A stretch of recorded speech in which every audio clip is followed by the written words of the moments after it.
Line Arabian dates. இப்போ அது line லயனா டே. இது தரும் ஆரோக்கியம் இயற்கையானது. லயன் லயனா பிரீமியம் டேட்ஸ். எந்த சமையலும் ருசி தேடும் ரகசியம். 20 ரூபாய். குக்கர் விசில மறந்து உணவு வீணாகி போச்சா? இனி அந்த கவலையே வேண்டாம். வழங்குகிறோம் உலகின் முதல் விசில் கவுண்டர் குக்கர், புதிய அல்ட்ரா குரோனோ. அல்ட்ரா என்றால் ஆரோக்கியம். நீட் தேர்வு யார் ஆட்சியில கொண்டு வந்தா? காங்கிரஸ் ஆட்சியில தான் கொண்டு வந்தாங்க. இதுவரைக்கும் 20 லட்சம் பேர் நீட் தேர்வு எழுதி பாஸ் ஆயிருக்காங்க. 20 லட்சம் பேர். நீதிமன்ற உத்தரவின்படி நீட் தேர்வு நடக்குது. காங்கிரஸ் ஆளுகின்ற மாநிலங்கள் நீட் தேர்வை ஏற்றுக்கொண்டிருக்கின்றன. இப்ப கொஸ்டின் பேப்பர் அவுட், வினாத்தாள் கசிவு, அந்த பிரச்சனை மாறி, தர்மேந்திர பிரதான் ரிசைன் பண்ணணுங்கிற அந்த கோரிக்கை மாறி நீட் தேர்வை ரத்து செய்யணும் புதுசா வந்துருச்சு கோரிக்கை. எப்படி எல்லாம் வேஷம் போடுறாங்க பாருங்க. இந்த நீட் தேர்வுக்கு பிறகு அப்புறம் என்ன? நாடாளுமன்ற கட்டடத்தை கைப்பற்றணும்.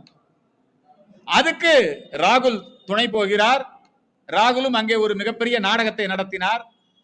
இந்த தமிழ்நாட்டில் இங்கிருந்து திமுக இந்த அரசியல் கட்சி ராசா நேர்ல போய், கனிமொழி நேர்ல போய் அதுக்கு ஆதரவு தெரிவிச்சிருக்கிறாங்க.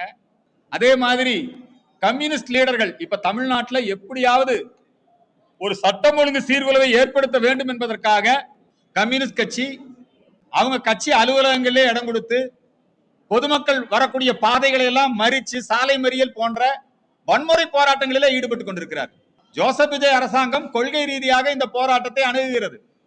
ஆனால் இந்த ஜோசப் விஜய் அரசாங்கத்தை கவிழ்த்து விட வேண்டும் என்கிற எண்ணம் கொண்ட இந்த கம்யூனிஸ்ட் அமைப்புகள், திமுக போன்ற கட்சிகள், கலைஞர் டிவி, சன் டிவி போன்ற அமைப்புகள் வேண்டுமென்றே இத தமிழக அரசாங்கத்துக்கு எதிரான போராட்டமா சட்டம் ஒழுங்கு பிரச்சனையா மாத்திட்டு இருக்கிறான்.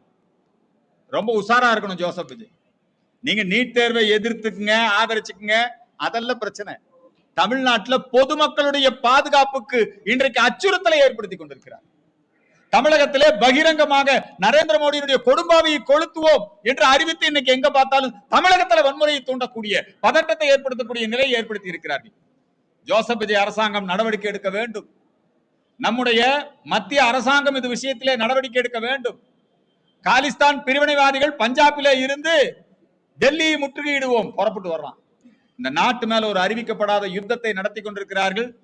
நரேந்திர மோடி அவர்கள் இது விஷயத்திலே தீவிரமாக கவனம் செலுத்தி கம்யூனிஸ்ட் கட்சியை, கரப்பாம்பூச்சி கட்சியை தடை செய்ய வேண்டும். தேச விரோத கோஷங்களை எழுப்பக்கூடியவர்கள், காவல்துறையை சார்ந்த பெண்மணியை தாக்கக்கூடியவர்கள், அவர்களுடைய ஒருத்தன் ஜிப் அவுத்து காட்டான், ஒருத்தன் ஜீப்பை போய் கொளுத்த போறான், ஒருத்தன் போலீஸ்காரரை அடிக்கிறான், பொது சொத்தை நாசம் பண்றான், வாகனங்களை கொளுத்துறான். இதுக்கு பேர் மாணவர் போராட்டமா? இதை கடுமையாக கண்டிக்கிறோம். இந்த போராட்டத்தை இரும்பு கரம் கொண்டு ஒடுக்க வேண்டும். சீனால மாணவர்கள் தியான்மன் சதுக்கத்திலே ஜனநாயகத்திற்காக அவங்க கூடின போது கம்யூனிஸ்ட்காரன் ராணுவ டேங்க வச்சு மாணவர்களை கொலை பண்ணான். காங்கிரஸ் கட்சி ஆட்சி காலத்துல வினாத்தாள் நிறைய வினாத்தாள் லீக் ஆச்சு, வினாத்தாள் கசிவு ஏறத்தாழ 70 முறை காங்கிரஸ் கட்சியுடைய ஆட்சி காலத்திலே. அது நீட் தேர்வு மட்டுமல்ல, டிஎன்பிஎஸ்சி தேர்வு, பல்கலைக்கழக தேர்வுகள், எல்லா தேர்வுலையுமே வினாத்தாள் கசியுது. வினாத்தாள் கசிஞ்சா இன்னொரு நாள் தேர்வு நடத்தி அதை சரி பண்றாங்க. அதுக்கு எந்த சட்டமும் காங்கிரஸ் கட்சி ஆட்சி காலத்திலேயோ அல்லது முலாயம் சிங் யாதவ் தான் பரீட்சை இல்லாத தேர்தல் காப்பி அடிச்சுக்கலாம்னு சொன்னவன். இன்னைக்கு அகிலேஷ் யாதவ் அவங்க ஆட்சி காலத்திலோ அதை தடுப்பதற்கு எந்த சட்டமும் கொண்டு வரல. நரேந்திர மோடி அரசு வந்துதான் பரீட்சையில காப்பி அடிக்கிறதுக்கான தடை சட்டம் எல்லாம் கொண்டு வந்திருக்கிறார். இந்தியாவினுடைய கல்வி தரத்தை சீர்குலைக்க வேண்டும் என்பதற்காக குழந்தைகளை தூண்டிவிட்டு இன்றைக்கு அங்கே ஒரு மிகப்பெரிய நாடகத்தை நடத்தி கொண்டிருக்கிறார்கள். தமிழகத்திலும் கலவரத்தை உருவாக்குவதற்கு சதி செய்து கொண்டிருக்கிறார்கள். இந்திய அரசும் தமிழக அரசும் இணைந்து இந்த கலவரக்காரர்களை ஒடுக்க வேண்டும் என்கிற கோரிக்கையை இந்த நேரத்திலே நாங்கள் முன்வைக்கின்றோம்.